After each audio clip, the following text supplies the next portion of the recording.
I can't imagine who has the capacity to be this evil, to be this inhumane. A brutal killing. It was something I've never seen in 36 years. The dismemberment was almost done surgically. A dark mystery with multiple suspects. Right away, it gets you thinking along the lines of a serial murderer. If you looked at his eyes, you could tell that he was a psychopath. Anybody that she had contact with that night could have killed her.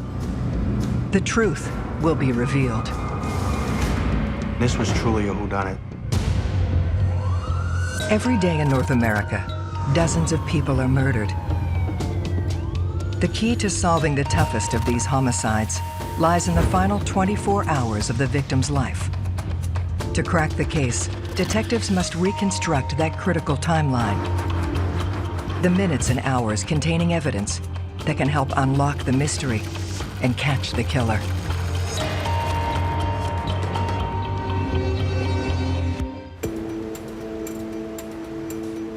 Manchester, New Hampshire, a blue-collar former mill town threaded with waterways. The Piscataquog River flows into the Merrimack River. The two do connect in almost the center of Manchester. There's homes along the river. There's an old railroad trestle that kids would use to jump off of and jump into the water in the summertime. But one summer's day, something disturbing emerges from the depths. Several swimmers were out there, and one in particular swam up to what he thought was a bag. It was so out of place that this person decided to look at it. He looked inside and thought what he saw was a body of a small child or an infant. These people were just horrified. Detective Lieutenant Mark Putney and Detective James Susi are immediately called to the scene. All your adrenaline and everything just kicks in. And I flew over to the west side, to the Piscataquog River, expecting to find a baby inside of a bag. When I opened the bag, the first thing I saw was a torso of a woman. Headless, armless, and no legs, face down at the time. It was obvious to us that she had been dismembered. It was something I've never seen in 36 years, and I've investigated probably over 50 homicides, so it was very disturbing. Who could do something like this to another human being? Things start running through your mind as to, what happened and who is this person.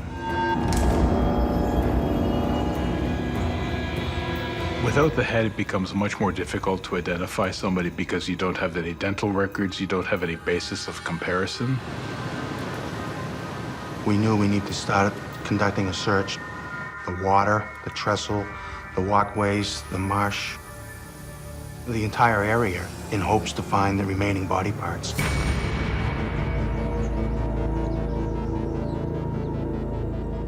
You're obligated to search as much as you can for body parts. I mean, that brings closure to the family on one side, but also may provide evidence. When we didn't find the rest of the body, we assumed that it happened at some other location and the body was dumped there. So now our crime scene really went citywide. We didn't have any idea where this happened. An examination of the torso yields a key detail. She had a tattoo on her right shoulder that had the first name of Mary. They immediately cross-reference the name with the town's recently disappeared and get a hit. Mary Stetson was reported missing that morning by her oldest daughter, Tamara. And they came and picked us up, and we went down to the station. It was weird because I was sitting in the car and I seen a helicopter up in the sky and people heading over towards the water where we live. And I was like, oh my God, what's going on? There's no delicate way to tell someone that their mother was dismembered. You have to just explain it. And yeah, it's something that you don't forget.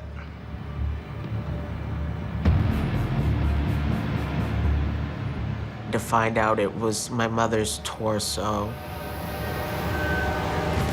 It's just disgusting. It made me sick.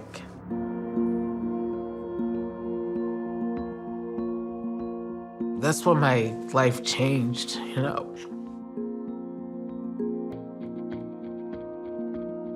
It's a horrific crime. And to know that she had 5 children, it's heartbreaking. It's heartbreaking. It's something that, will stay with me the rest of my life. Mary Stetson was described as a wonderful mom, somebody who was a good provider. My mother was working at a cable company. She would work 40, 50 hours a week.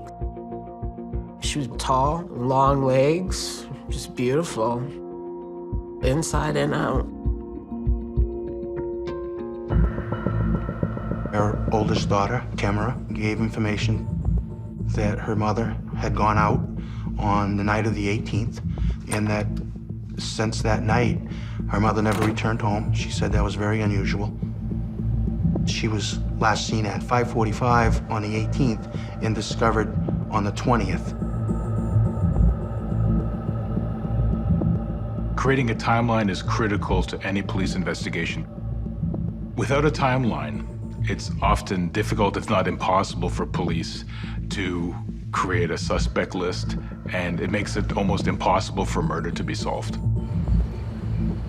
From the moment she was killed into the moment she was disposed of was probably over a 24-hour period.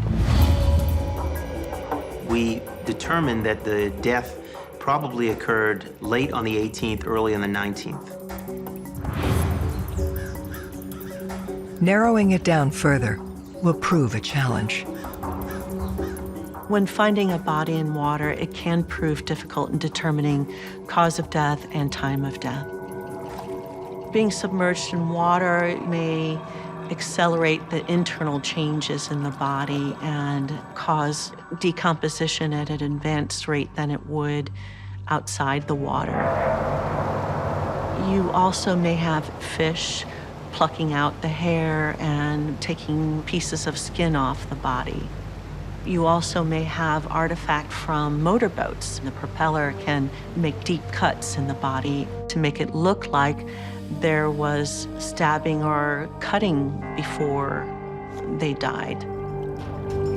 But the injuries to Mary's torso point to something far more deliberate.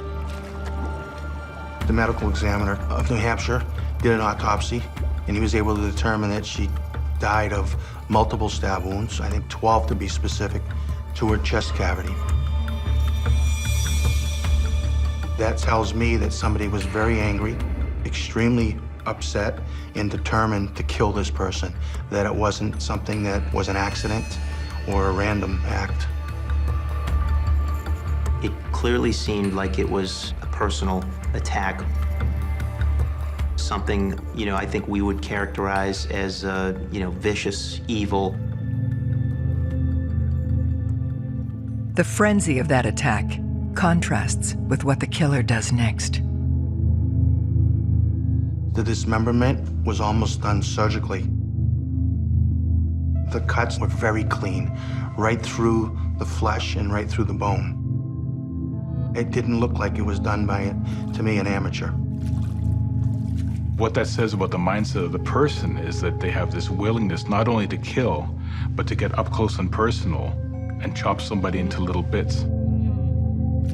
You're already looking for a certain type of person. It takes a lot of strength, even if you know what you're doing.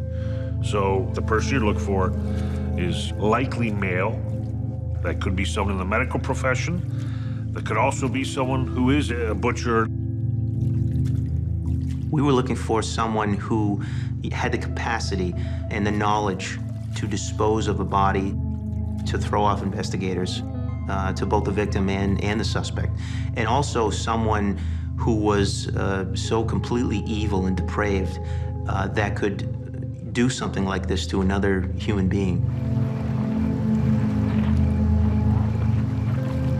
It gets you thinking along the lines of a serial murderer.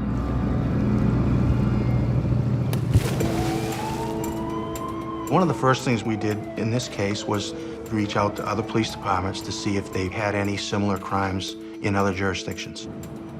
So we were looking for a similar pattern. There were no other cases that matched this case. Detectives shift the focus to Mary's relationships to locate anyone she had contact with prior to her murder. Most murders are committed between people who know each other in one capacity or another, and I call them crimes of passion.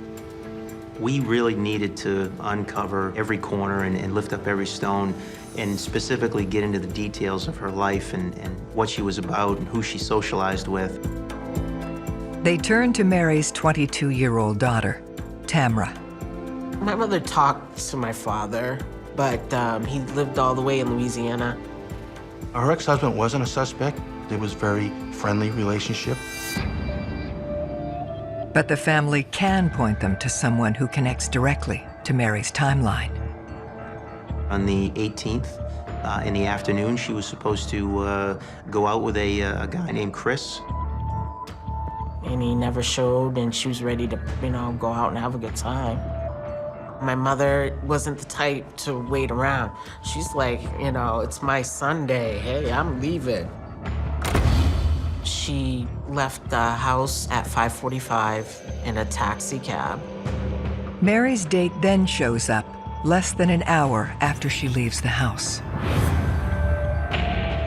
It was a very quick conversation. Is your mother here? Is Mary here? And she said no, she had left. And the person said okay and left. This unknown person is not somebody that she frequents with or socializes with. It was somebody that was new. Our focus at this point was trying to identify the date. We don't know what that relationship was like. We don't know what happened after they left, if they did meet up. We don't know if they went to his apartment or a hotel or anywhere. Potentially, there could have been some type of argument where it could turn violent.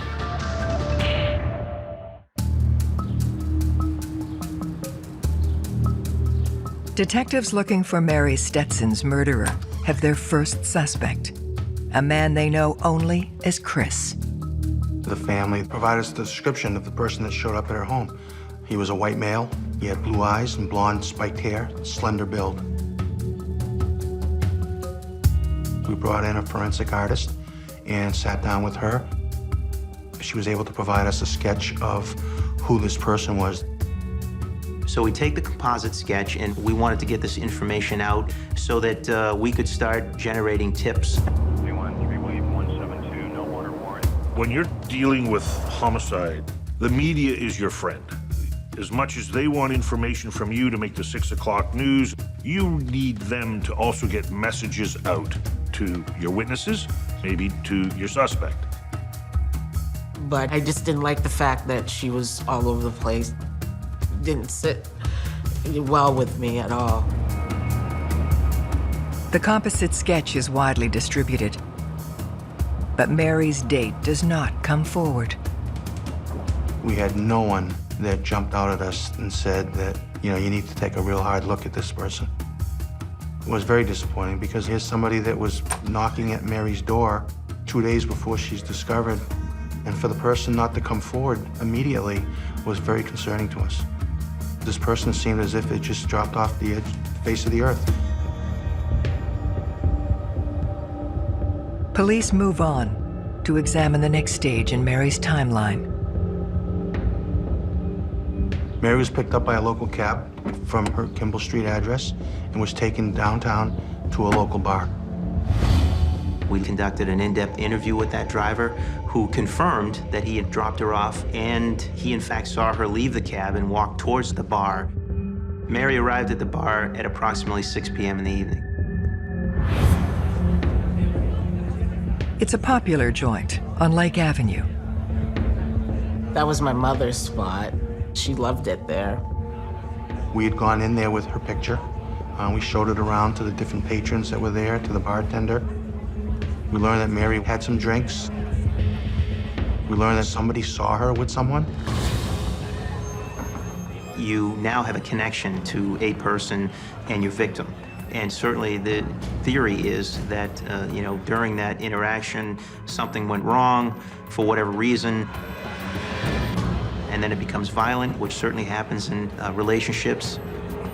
Detectives compare the man's description with the one they have for Chris. Chris had short, blonde, spiked hair, blue eyes. This individual that was seen with Mary had brownish hair, was a little older, so that it didn't match. So now we're trying to establish who this person is that was with Mary, and we're also still trying to find out who Chris was. It certainly is frustrating when the information that you're looking for that you think is taking you in one direction, and then suddenly you're getting different information that's making you hang a left and head in another direction. They search for any detail that could help them identify Mary's killer. We started to speak with people inside the bar, and they brought up this one point during the evening. There was a male party who was different than Chris, had apparently purchased this teddy bear from another individual. And the person that was with Mary, he was trying to warm up to her and bought the teddy bear for $5 and gave it to Mary. One of the things that stood out was this particular teddy bear only had one eye on it. Several people had indicated that they thought it was unusual. It was just another a piece of the puzzle that we were trying to put together. The canvas also helps detectives hone in on the time of the murder. Mary was seen leaving the bar sometime around 11 p.m. that night.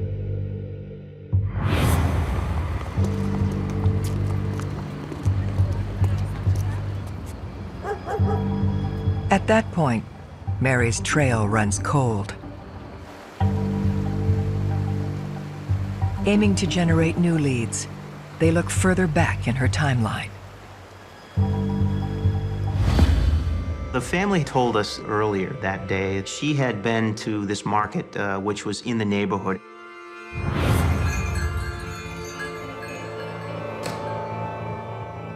And there was the store manager, Eddie, who worked inside this place. I didn't care for Eddie. I thought he was very sketchy, weird. You know, how you get vibes from certain people, and he was one of them. Allegedly, this was no shopping trip. One of her daughters had indicated that she had an issue with Eddie. Her daughter would work there part-time and stock some shelves, and that he had made an inappropriate comment to her, and that he may have inappropriately touched her.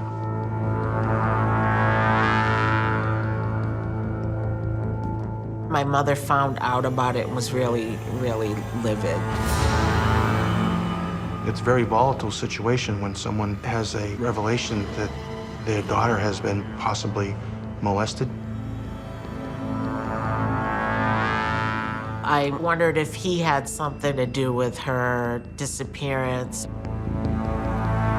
Did Mary go back to the store, confront Eddie, and Eddie became so upset, killed Mary?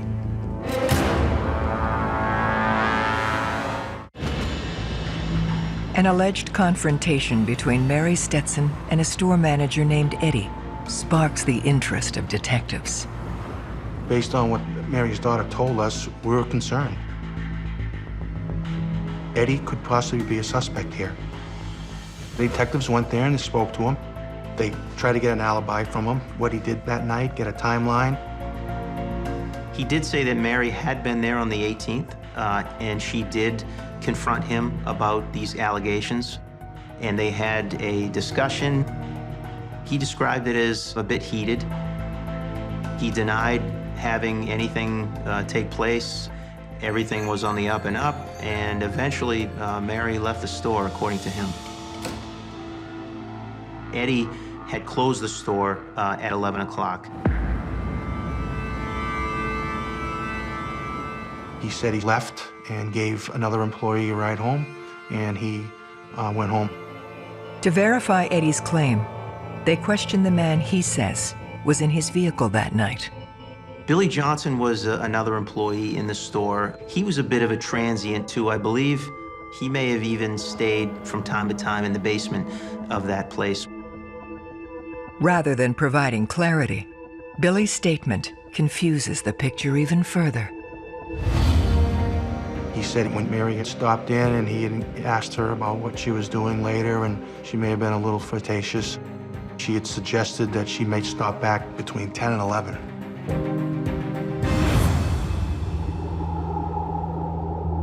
We had known that Mary was kind of a social butterfly, so it wasn't really all that unusual for her to agree to go out on a date.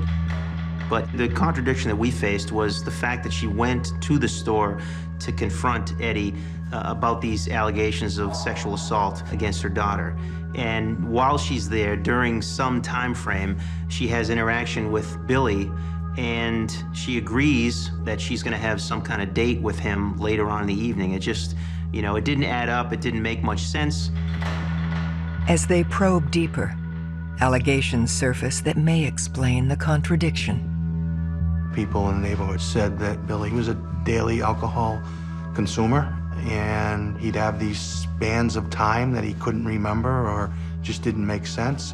When you're talking to somebody like that, you don't know what they remember and what they don't remember. Then, they discover something even more disturbing. We found that Billy worked in a butcher shop and was familiar with the process. When you hear about what took place and you see the manner in which the death occurred, you put two and two together and you say to yourself, this guy certainly has the potential to be a good suspect. With conflicting accounts of Mary's actions, police want to see exactly what happened in the store. There was CCTV video, and the camera wasn't working that night. That clearly did send up a flag that, you know, was it just coincidental? Was it on purpose? Did Eddie create a malfunction with these cameras to hide something from the police? Certainly there was a potential for a motive, for, you know, something bad happening. Either Eddie or Billy or both having the potential or even the capacity to do this crime and having the MO for our murderer. If we had more concrete evidence from this closed-circuit TV, if we've seen Mary arrive, I mean, that could really turn into something else. Unfortunately, we didn't have that evidence. So we have to work hard to corroborate their stories and see if they have any alibis that fit.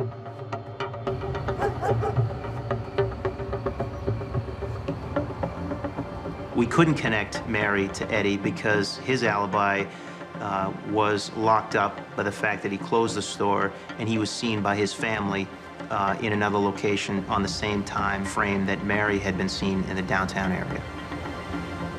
Billy was living with somebody at the time when we spoke to that person, and we were able to alibi him that he did come home and never went back out. That whole scenario of the camera not working, I think, was legitimate. To be certain, detectives perform a search for physical evidence. Eddie allowed the detectives the opportunity to search the store. Obviously, whoever committed this murder, there would be a crime scene.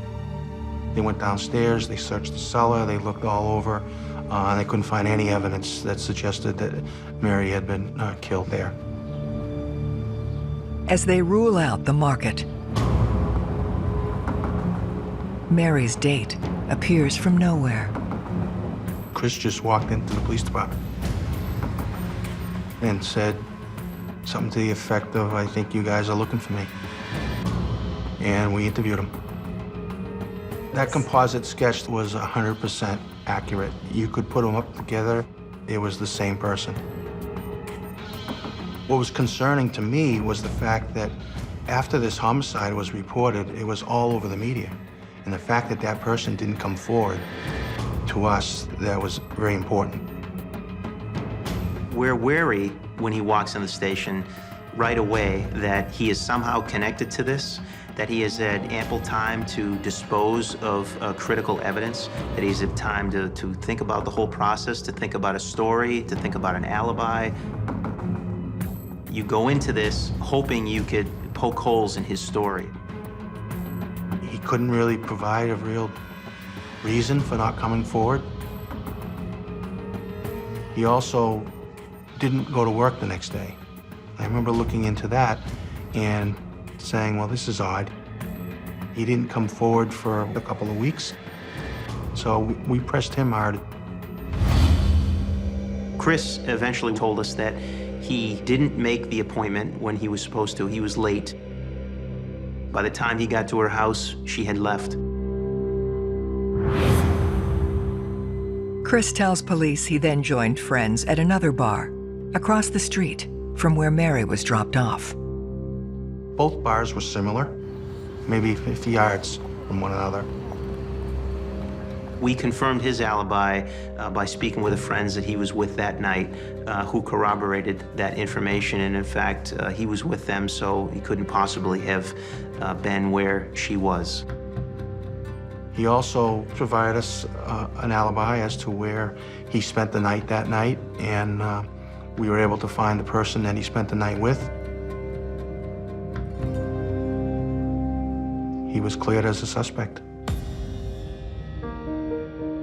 Knowing that he was a focus, a critical focus of this investigation, it is discouraging when you think you're angling for the right piece of the pie, and then suddenly, you get that ripped out from underneath you, and you realize, you have to regroup and go in a different direction.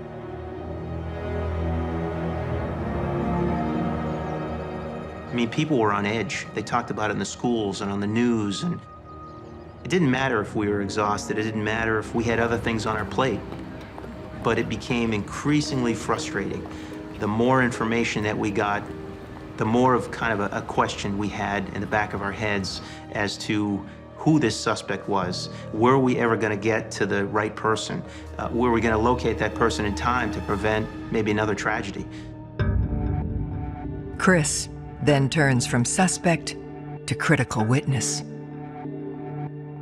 Chris had seen Mary walking down Lake Avenue with another gentleman. Long, dark hair, kind of a chiseled complexion, in his 40s.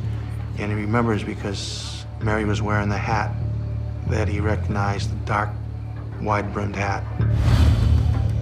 This matches the description of the man seen with Mary earlier that evening.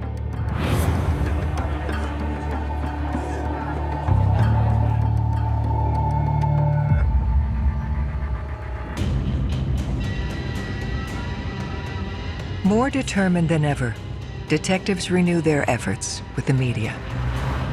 You never get tired of tips, especially on a whodunit. And this was truly a whodunit. They get a break. A caller claims Mary was hanging out with a guy known only as Razor. He told us that Razor would use a knife. And he was very skilled with it.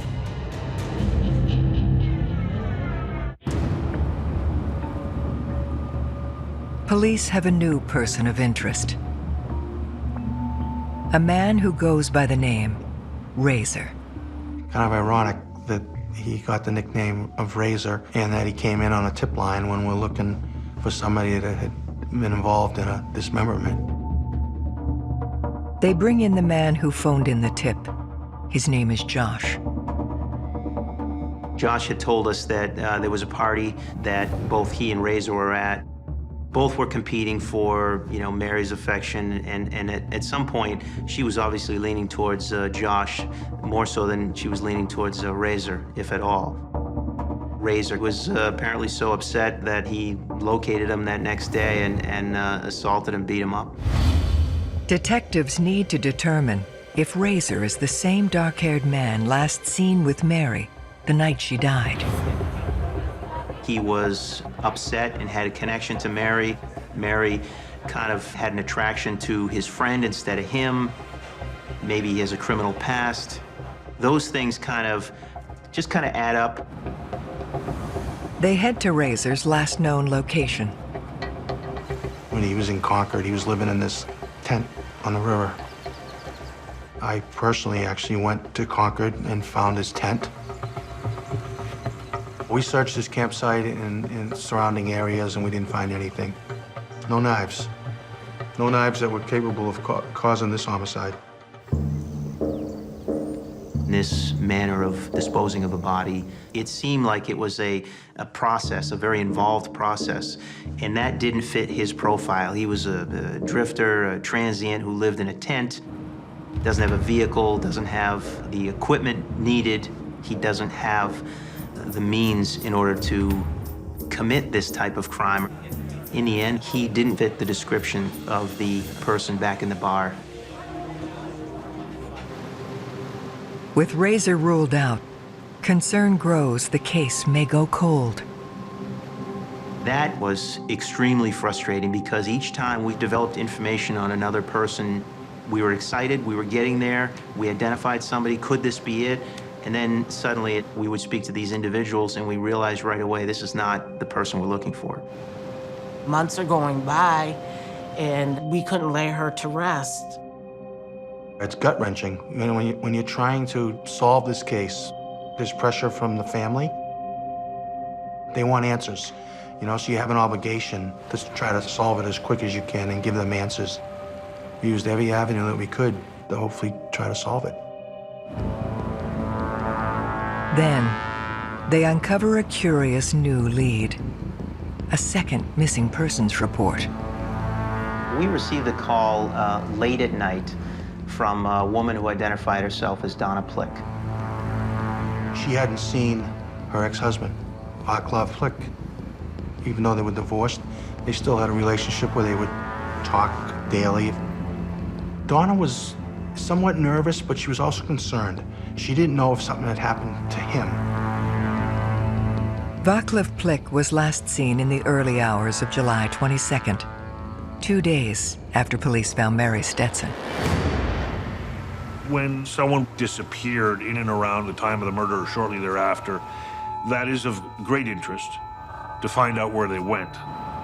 But what detectives learn next turns Vaclav from victim into potential suspect. Vaclav was employed at a place nearby. It was described as a deboning factory. He would debone chickens. He would cut up lamb legs and beef, and he would use a knife, and he was very skilled with it. He was certainly capable of making the type of cuts that we had seen on the torso when we first discovered the body. Very clean, very precise cuts. When Donna was interviewed, she indicated that he had a violent past. He had threatened that he could kill her and cut her up, and no one would ever know. Donna knew that he would frequent bars that were on Lake Ave, and that he would go fishing where the body was found. Donna gives police a photo of her ex-husband. One of our detectives that had originally gone out to these 2 drinking establishments and was asking around saw his photograph, and he was like, "You gotta be kidding me." He had been inside the bar showing the picture of Mary Stetson around to see if anybody else had known Mary. And in fact, he had gone over to a table of males that were sitting together and had showed the picture. They didn't speak very good English, but they could communicate that they had never seen that woman before. The third male that was sitting there happened to be Vaclav Plik. With Plik now the prime suspect, detectives return to the bar where Mary was last seen. We completed a photo array, which included Vaclav. You know, our hope is to have somebody identify him in the bar. We showed it around to the different patrons that were there, to the bartender, and they identified Vaclav Plik.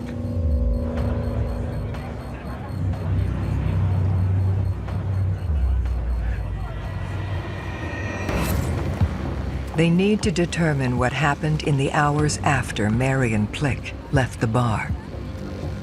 Well, we started canvassing the neighborhood where Donna showed us this apartment. And there was a neighbor that we spoke to that knew Vaclav. She had seen Vaclav arrive at the apartment with a female who was similar in description to Mary on the night she disappeared.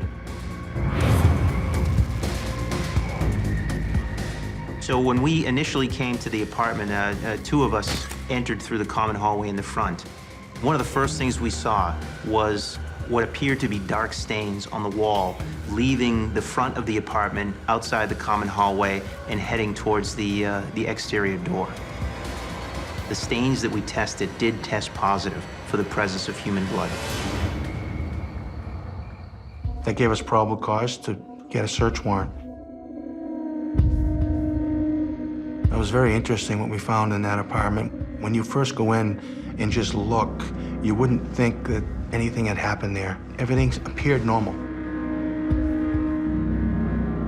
And then as we looked in further, we determined that there was evidence that not only pointed to this Vaclav Plik as our guy, our suspect, but connected him right away to our victim.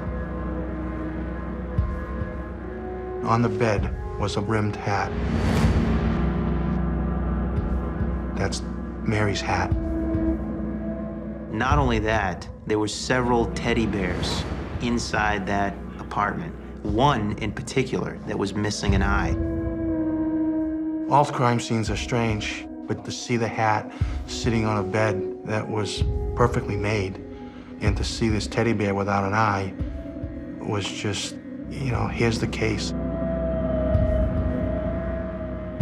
Kind of made the hair on the back of your neck stand up.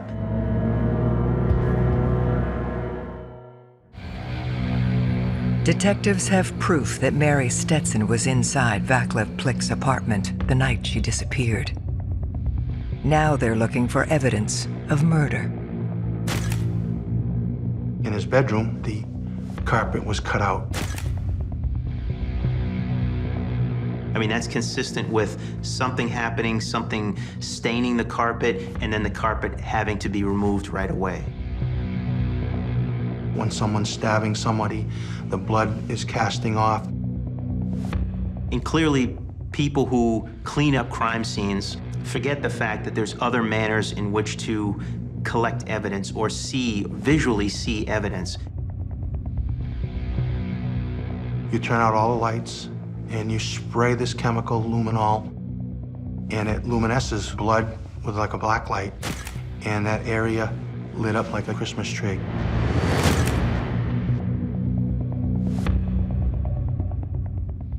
There was blood on the bedspread. There was blood on the heater leading to the hallway. You could see there was an enormous amount of blood that was there. There was blood in the bathtub. At the last phase, it kind of tells you a story. This is where he cut her up in the bathroom. You understand the human cost of what that means, but as an investigator, it's another little piece of evidence, because at the end of the day, you're trying to convict this person and put him away for the rest of his life. After a nationwide manhunt, they ambush Vaclav Plik outside a gas station in Austin, Texas. We didn't know if he was armed. We knew certainly what he was capable of. So we waited outside, and I pretended I was pumping gas, and as he walked out, we grabbed him and arrested him.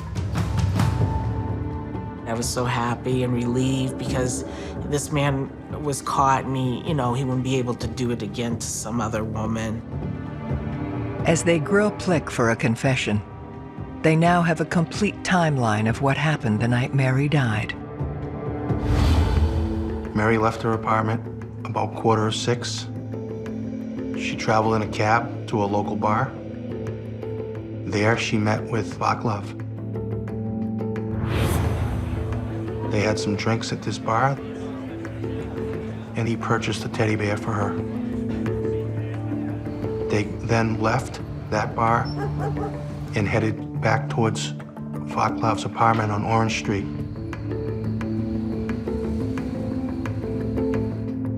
And that he tried maybe having sex with her, and she didn't want to. And an argument ensued, and he ended up violently stabbing her to death. In a panic, he didn't know what to do, so he dismembered her so he could get her out of the apartment. He used a miter saw that was in his closet, and he put the torso in a large duffel bag, and he threw her in the area that he fished at the trestle. He then took the other body parts and drove out to the total opposite side of the city and discarded them in the woods. I had an opportunity to be very close to this person, this level of evil that I don't think I've ever been as close to in the past. With the information that he provided about what he had done with the torso and the body parts, Manchester police conducted another search, and we were able to find her head on one side of the street and some of her extremities on the other. I think it was very important to the family that we recovered her head especially. They were able to give her a proper burial, and I think that was very, very important. She raised us, and he took that away. He just completely destroyed a family.